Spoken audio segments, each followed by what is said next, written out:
Welcome to this webinar on creating pad sounds with Absynth. My name is Vikas van Walt and I'll be showing you how to do this in this fantastic synth. Firstly, what you heard was all created with Absynth. Before we start making pad sounds, it's important that we actually define what a pad is. Firstly, a pad is a sound that is non-transitory in style, which means that typically you'll have a slow attack because we want to push this thing in the background. In terms of range is usually from C2 to C5. It can go as low as C1, but then it starts to encroach on the bass in the bass's range. So very importantly, you get a few different types of pad sounds. One is just a statatory pad sound. This means as you play a note, which I'll show you in a moment, it's simply going to be a held note. So once it reaches the sustained portion of the envelope, it's simply going to remain as it is. This is great for slow songs, songs that have a lot of openness in the arrangement. Typically, pad sounds, by their definition, is to fill in space. So we don't really want to pull the listener's attention to the sound. We just want to create a fuller sound. And therefore, something like a stationary pad sound is fantastic for songs. A second type, for example, is a rhythmical pad sound. These you hear in TV productions all the time. This is a sound that fluctuates in terms of its volume envelope, which I'll show you in a moment as well. And then the last and maybe more advanced type is the pad sound that's evolving in nature, as you heard in the very start of the video. Now that we know the absolute basics of what a pad sound is, it's time that we start to work in Absynth. Currently I've got a blank patch. All I'm going to do now is going to go to File and say New Sound. I'll get a sine wave by default. If you go within the waveform selector, you'll see it says sine and the mode. There's various modes, which I'll show you in a moment.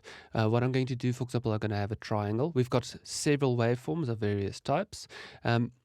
What's very useful and many people miss, so you can hear a basic triangle part. If I go to single and I change this, for example, to fractalize and I go to the mod, you'll hear now we've got a second voice. Let's make that a third voice. This is very useful because immediately we can get a fuller sound without having to add much. So this is my first tip, is to use these type of additional modes so you can create fuller and richer sounds quite quickly. What I'm going to show you next is we're going to go to the full envelope, and within the envelope we've got our first oscillator here. This is the basic setup here we've got is our attack, and for now I'm just going to focus on the attack. Here's our sound again. So you can hear there's a slower swelling. This is very useful, and you can see this is set in time. You can sync it up as well if you want to your host.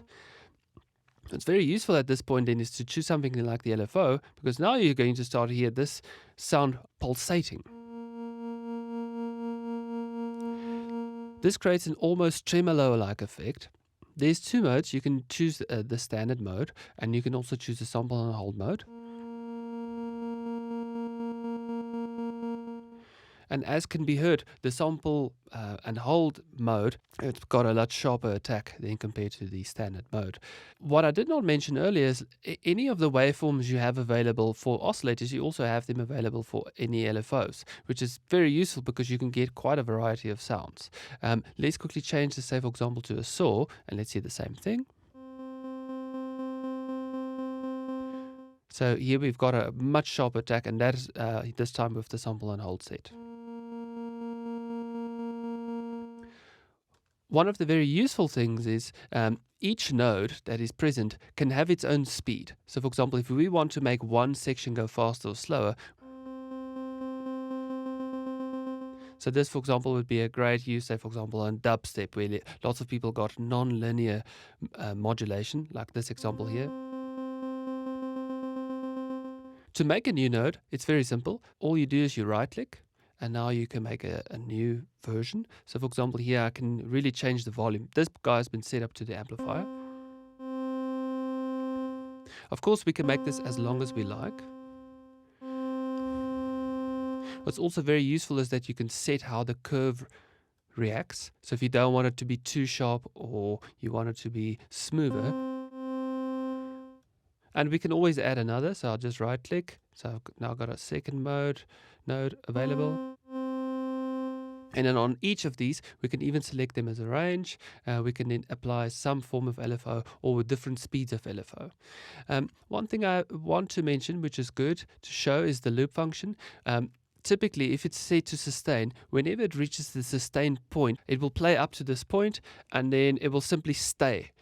So, for example, a good way to create a bit more interest, a bit more movement in the pad is to, say, for example, choose something like loop, and then when you play it, as the name states, it will loop. If the sound is a bit too bright to your liking, what you can do then is go back to patch, and then you go to, for example, this mod. Absynth is a semi-modular synthesizer, which means you can rearrange things. So, for example, right now it's set to a frequency shifter, which is going to get us a very raspy sound. Instead, I'm going to choose a low-pass filter. And say, for example, I can bring that bit down, and now you can start to hear we're already in the zone of the pad. I'm maybe just going to let go of the LFO, and then I can maybe just bring this guy back up, or I can shorten it. Anything you want to do, it's a free house. Next up, I'm going to show you a way that you can create quite a bit of movement in your pad sound without doing too much to it. I'm going to go back to this main mode over here. And what we're going to change this time is, rather than choosing the fractalize, we're going to instead to use something like double. Now, double, what it means is that we can have, as it states, two types of modes. So, for example, here I've got my triangle, and for the other one, I've got my sine.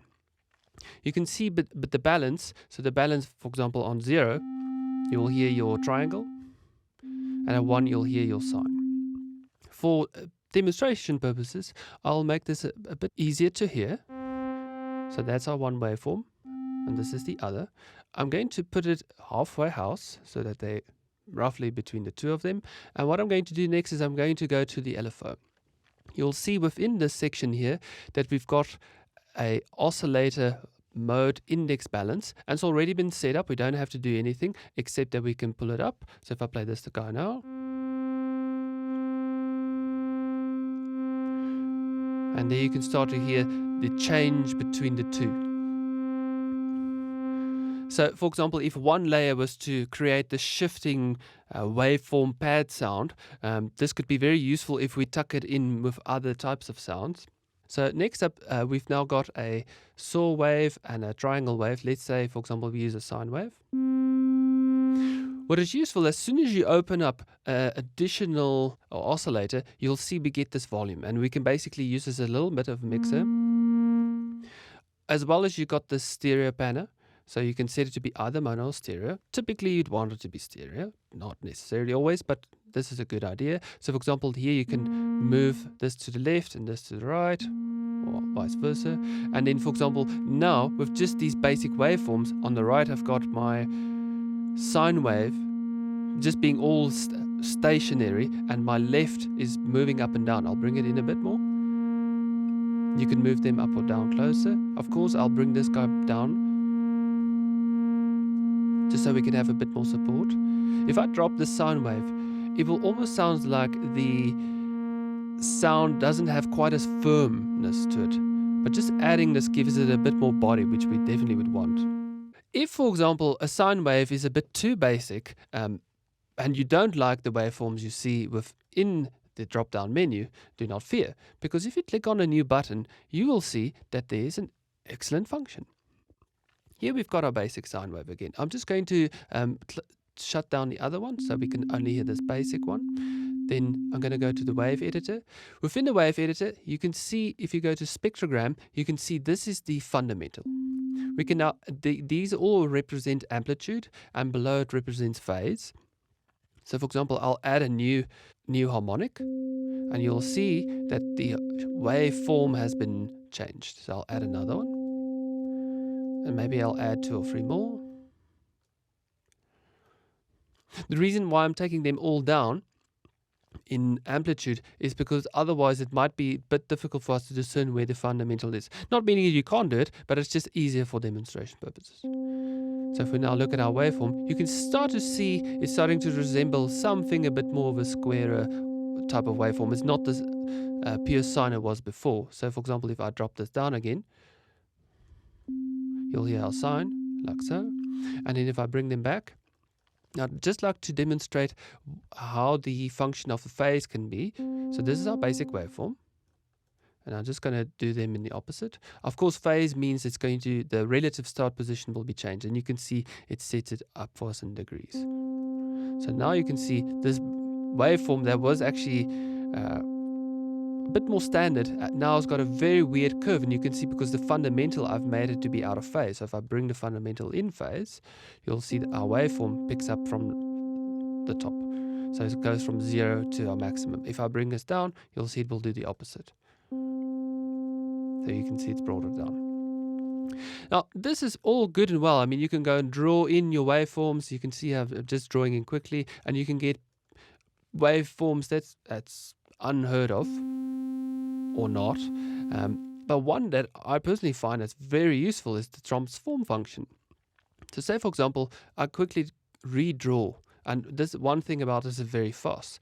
So, for example, here we've got our basic sine wave. And we can take our sine wave, and I go to transform, for example, and say, for example, the fractalized or Lorenz filter is very useful. And check this out. Say, for example, if I take this, and I'm just going to make it maybe a little bit more complex. So let's say I take 1 or 2 more, and let's skip 1 or 2, just so we get a stranger form. And then say, for example, Lorenz filter. And now you'll see we get a waveform, and these two update. We can offset them, we can set their resonance, and you'll see we can get quite a different sound from where we started. I'm going to keep this one, and I'm going to transform it again with fractalize. And now you'll see we've got a waveform unlike any other standard mathematical waveform. Like so. So, if we then take this and we put it together again with our original, which is now bouncing up and down. Of course, it's much louder. So we can mix it in. And we've got a sound that is unlike that we had before. And to find this type of waveform in any conventional synthesizer would be most unlikely. As can be heard, this is quite a hard sound. So we've got these, you could say, master modulators and filters and effects, which we'll deal with a bit later, at the bottom. Here, for example, just like before, you can choose anything you like. I've got a low-pass filter. I'm just going to bring it down a bit. Let's say, for example, this pad sound works great, but it's too fast. We've got too much attack. If we then go to the envelope, we can now see this, the one I made earlier. And then, for example, if I hold shift, I can have both of them. Instead of going to draw out both of these, what we can do is we can use the master envelope settings instead. So you can see here now, we can make the sound much slower for all of these. So, for example, I make my B a bit slower. So we can speed things up. That's almost more like a standard synth. Or I can make them very slow. And we can do this to any number of parameters. So this is a great way to create cohesion between all of your different functions. So the master envelope generator is very, very useful for this. You might have wondered earlier when I showed you the LFO that we had this, and remember I said that we can use the waveform for any waveform for an LFO. So we've got our sound, and what I didn't show you is the speed. So for example, I can make this almost beat faster. I'll bring the other one down so you can just hear this one. Let's quickly change our waveform to, for example, a triangle, to a square, and now you can hear it's quite rhythmical. Okay, I'll bring in the other one.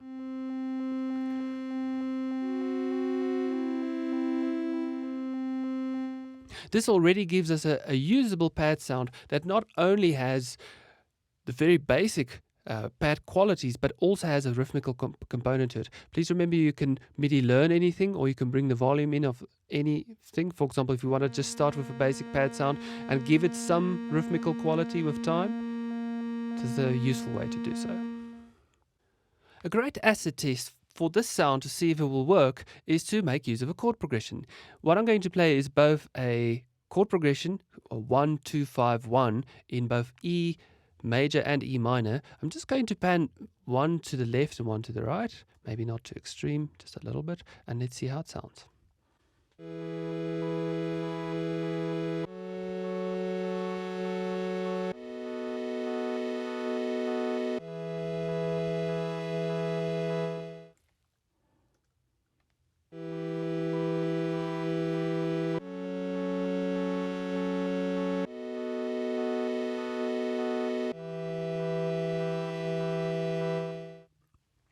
No big problem there, except that the release point is quite short. So what happens if when we go back to the release here, you'll see this is a bit too sharp for a pad. So I'm just going to use the master and just push that a bit longer. You can hear clearly we've got the rhythm beating in and out, and we've got the swell, almost accordion-like sound, which is one way to go about this. To finish off this tutorial, I'd like to show you just one or two of the effects, and you can see what type of differences we'll make. So we've got our sound we've made from scratch. So you're going to go to, if you go to the patch page, you can then, for example, click on effect. This won't do anything except showing you that it's on. If you then go to the effects page, you can then have a variety of effects. One thing that is worth mentioning is that you can set how much of the effect you want to be applied to each of the individual channels. So for example, if we want to apply this effect only to channel A, for example, then we could do this. I'll take master off so you can hear it. And then, for example, I'm just going to add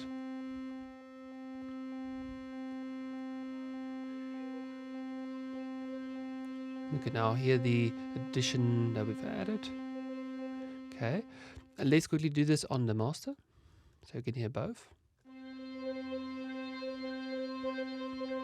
This sound can now be described as a bit more synthetic. So you also have the wet and dry parameters. So for example, if I take the dry out, we're just going to hear just the wet. Let's hear just the dry. Of course, then we can go and push in how much we want. Another useful feature is the surround function. You don't need to surround for this to work at all, because you can make this as an auto panner. So now I'm going to change the spread just a little bit, and I'll play it again. We can change the speed by making it faster or slower. So now it will be super fast. Make it just a bit slower. And you can hear bumps between left and right. I'll make it a bit slower. You can go up to 60 seconds, which is extremely slow if you want to do that sort of thing. And now you can hear it crosses over. So from a very basic starting point, where we started with just one single sine wave, we already have a functional pad sound that we could use in a style like maybe pop or EDM. Of course, it's up to you to decide what the aesthetics of the song is, but I would highly encourage anyone who's watching this to explore Absynth, because it's got such a wide range of functions specifically for pads that is second to none. And if you use this wisely, it can really add a lot of production value to your tracks. I hope you enjoyed it, and take care.